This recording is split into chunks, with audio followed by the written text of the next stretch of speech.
What's up, friends? So I am taking some back roads today to try to stay off the main road. So I figured I'd tell you a little story.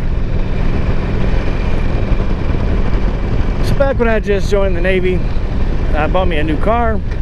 Was cruising around, and it was April in Norfolk, which is very cold, by the way.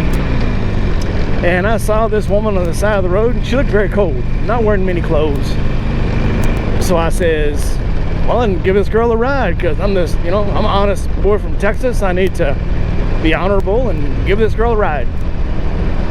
So I stopped and I asked the girl, and I said, where are you going? She says, well, I'll go anywhere you want to take me. And I said, well, I'll take you anywhere. Get in. So she gets in the car and she says, where are we going? And I said, well, I don't know, where you want to go? And she goes, well, I'll go anywhere you want to go. And I said, well, I'll take you anywhere you need to go. Just tell me where you want to go.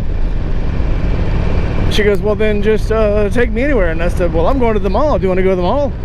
She said, well, do you want to go anywhere else? And I said, well, no, not right now. I'm going to the mall. I mean, she goes, where do you want to take me? And I said, well, I'll take you to the mall if you want to go to the mall.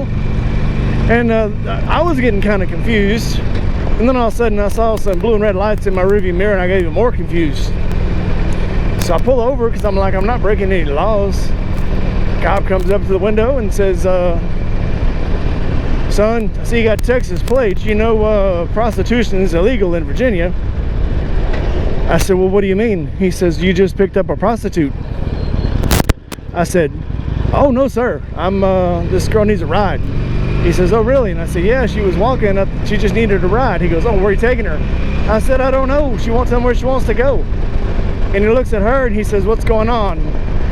She looks at that cop and said, this guy is a idiot. Just let him go. He looks back at me and says, son, go back to the ship. It's safe there. And that's your absolutely true sea story for the day. I hope you enjoyed it.